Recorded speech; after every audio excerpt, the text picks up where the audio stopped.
Hello നമസ്കാരം. സന്തോഷ്.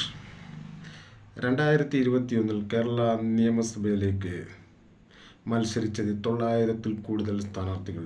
2026 കേരള നിയമസഭാ തെരഞ്ഞെടുപ്പിൽ ജനവിധി തേടി 890 സ്ഥാനാർത്ഥികളുടെ പട്ടിക. സ്ഥാനാർത്ഥികളുടെ എണ്ണം താഴ്ന്ന നിലയിൽ. 2021 കേരള നിയമസഭയിലെ 140 സീറ്റിൽ കേവല ഭൂരിപക്ഷമായ 72 സീറ്റിൽ ഏറ്റവും വലിയ ഒറ്റക്കക്ഷിയായി CPM 58 സീറ്റ് നേടുകയും 2026 LDF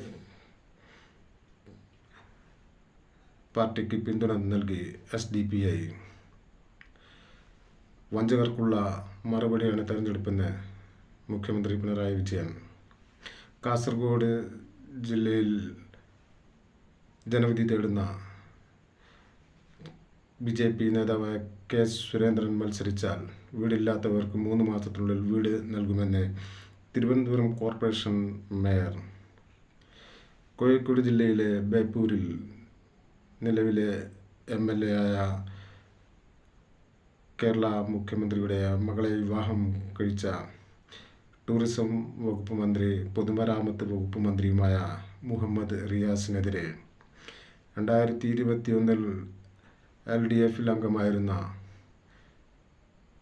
PV അൻവർ മന്ത്രിസഭയിൽ നിന്ന് രാജിവെക്കുകയും പുതിയ പാർട്ടി ഉണ്ടാക്കുകയും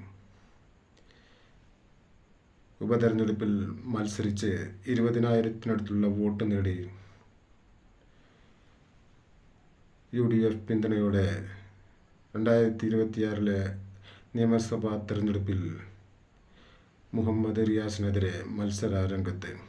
എൻ്റെ വീഡിയോകൾ കൂടുതൽ കാണുന്നതിന് വേണ്ടി ലൈക്ക് ചെയ്യുക, ഷെയർ ചെയ്ത് സബ്സ്ക്രൈബ് ചെയ്ത്